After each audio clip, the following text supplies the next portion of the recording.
Hey, welcome to the Citrus County Chronicle, where we are meeting with leaders of local nonprofit organizations in our community. During the day today, we've had a wide breadth of organizations. We had the folks from the Key Training Center here earlier today. Next year, they're celebrating 60 years serving our community. Phenomenal, absolutely phenomenal.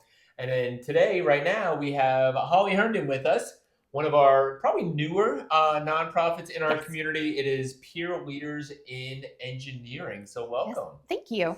So let's start there. Let's start. Who the heck are you guys, and what the heck are you doing? Right. So that's a good question. And a lot of people hear peer leaders in engineering, they don't really understand what that is, or they think it's only engineering.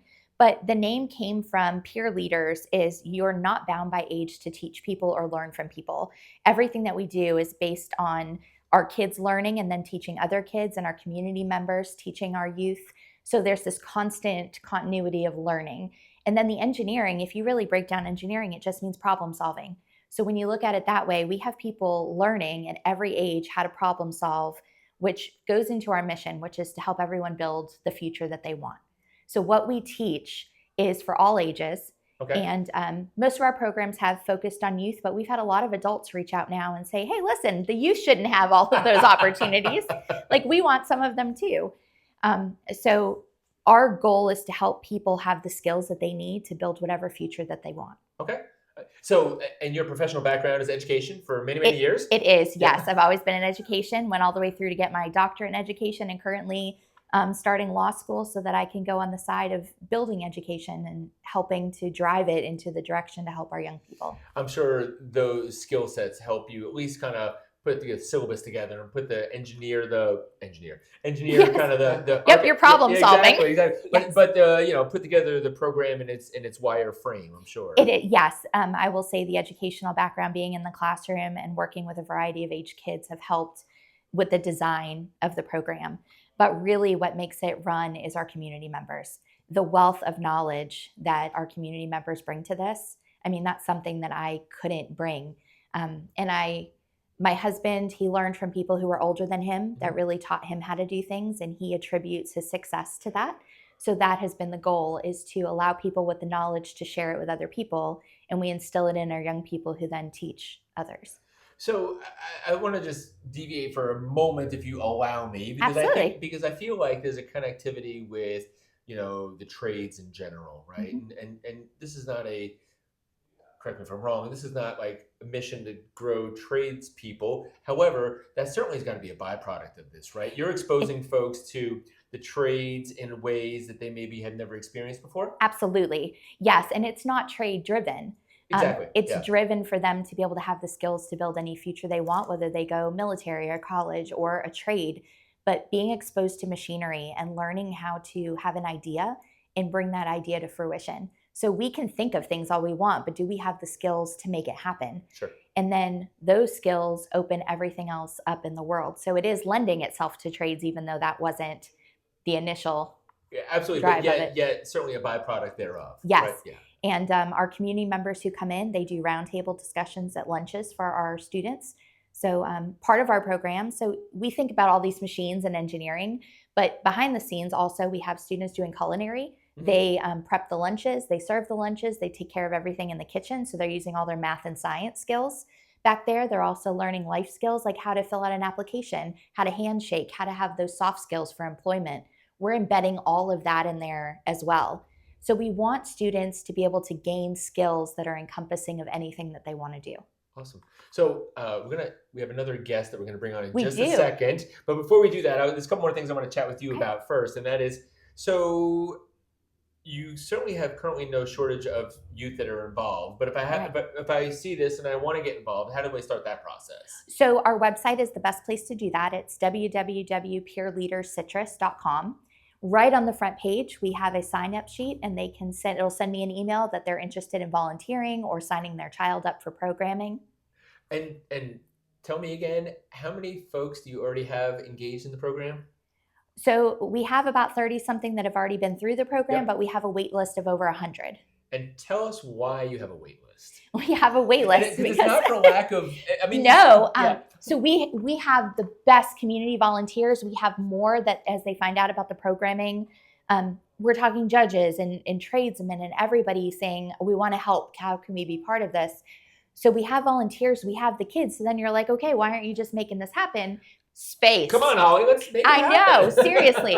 So it's lack of space. Okay. So we are in need. We have the machining, we have the people who want to learn these skills. And this isn't just youth. Yeah. We have adults that are reaching out who are asking for like workforce skills.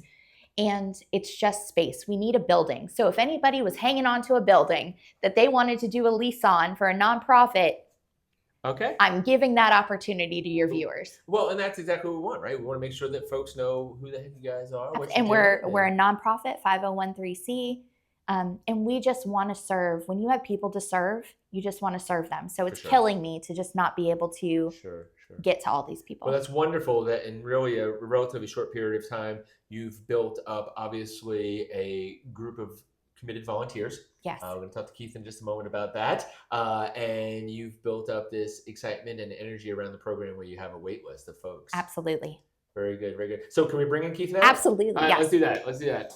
So Keith is one of the volunteers with the organization, with peer leaders in education. Sorry. Good to see you. Peer leaders in engineering. That's correct. I was remiss by Holly's illustrious educational career. But we have visual aids even today. We did bring some visual aids. Keith, real quickly, what's your background and how did you get plugged in? So my background is leadership. So I worked for a Fortune 500 company in leadership through portions of that. So I've got some leadership skills. I was an auto mechanic. I was an auto mechanic for a while, and I was into racing quite a bit. So with all that comes those dynamics that Holly was talking about, that you've got to learn those skills. And then, the biggest thing for me is being able to pass those along. For sure. If you can't pass them along, then they're really not useful to you. Mm-hmm. They're good for myself, but if you can't share it, then, it's just a waste. So, and Holly was mentioning earlier, it's right in the name. For you, you're trying to teach that next generation or even, but yet even within the structure of how you operate, there's a peer leadership component to it. Absolutely. Absolutely. So, the kids that have gone through the first couple camps, they're helping to push that through and mentor some of the other kids that are coming into the new one. So it's really about building that future and helping those kids grow, learn all the things that they can. So let's talk to us about the toolbox that we have here. Okay. So this toolbox was a concept, and, as people grow through life, you're going to go back through things in your life. For parents have, grandparents, things like that. And you're going to find something that they've done with their own hands. Yeah. And that starts with their vision. So their vision was, hey, I'm going to build a toolbox. So we help bring that vision to life. We help the kids understand what the vision is. We show them how to draw out that vision so they can actually put it on paper. Then we give them the skills to actually cut the wood, make the measurements, do all the things. Then we help them fit it all together, and you end up with a finished product, which they've learned all those skills. And then eventually down the line, somebody's going to see what they've done and treasure that. So I can imagine through that whole process, there's obviously lots of the basics kind of going on here, but there's got to be a whole critical thinking component to all of this. My personal observation is critical thinking is maybe in short supply at times. Yes, sir. Yes, sir. And there's got to be a component to this that's really kind of helping foster that. Yeah, absolutely. And going through that process, and we allow them to go through that. They'll make some mistakes along the line. We kind of project them back to where they need to go. But them getting that experience, sometimes we learn more from our mistakes than we do from the 100%. Things that we usually go to. 100%. So mentoring them through that, it really helps them benefit. And watching them share that with the next person knows that what we're doing is really starting to take a hold of these kids and help them out. Yeah. Adults as well. Oh, absolutely. Yeah. Right. Yeah. And I think that they're, professionally, I'm always trying to grow, right? Right. I think that makes good employees ones that are always trying to grow their skill set, right? Because if I know today what I knew a year ago, I'm not as valuable, I'm less valuable, right? Because something's moved by me in that last year of time. And so that really resonates. Hopefully that's a learned behavior that you're teaching to adults as well. Yeah, absolutely. And, it's kind of shocking as you go through and you find out how many people didn't have that opportunity to learn these things. Yeah. because we take it for granted if we already know it. Sure. So it's really good to be able to share those things and help. And you just don't know life circumstances, right? I mean, I think about like my own grandparents, because they lived in a city environment. They never drove a car. Right. They were literally in their 50s when they got their driver's license. Right. Right. I was like 16 and couldn't wait. Right. So what they didn't know at 50, I knew when I was 16. Right. And so the dynamic of all of that changing is really crazy. The way things that, AI and everything else has come in, the kids.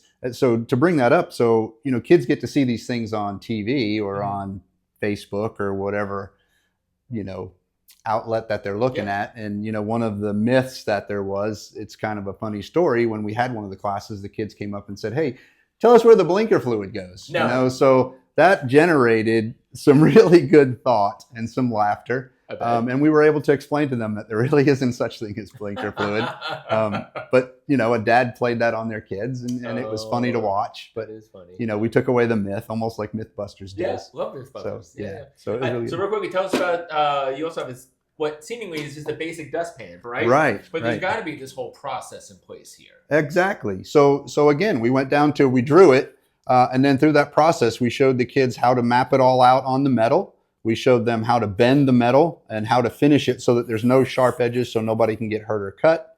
We showed them how to use drills, how to use rivets and rivet guns, and how to manually put rivets in. We showed them how to weld so that these pieces here. So all those fixtures that went into just building that is a lot more than just picking one up at the store and buying it. Now they can understand how it was made and the purpose of it. And thinking through that whole process, Right. And Absolutely. thinking through what it takes for something as seemingly as simple as a dustpan. Yeah, because they can take that same skill and apply it to something else and then grow from there. I think that's, again, this is just my personal opinion, but I think that's where real learning happens, when you don't learn out of rote for the sake of learning the steps, but really understand.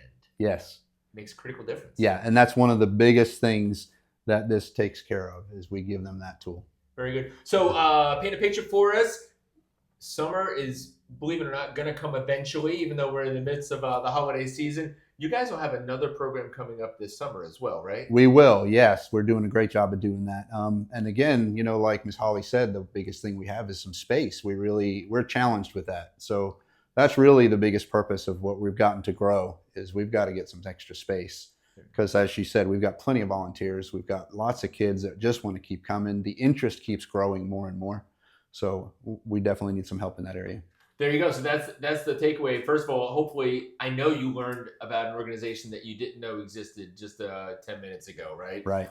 And so get plugged in, get involved, visit their website for additional information for sure. Yeah. And think and pray on that, right? Absolutely. Do you have that building that is just could be your next space? Yeah, absolutely. Because it takes a community to build kids. So, if we can do that and get that help, that'd be fantastic. Very good. Well, thank you for your time today. Yes, Hopefully you guys have learned a little something more about an organization that's relatively new to our community, but picking up in a spot that didn't previously exist for our community. And that's the greatest thing about what our community brings. So thank you, and keep watching for our next video.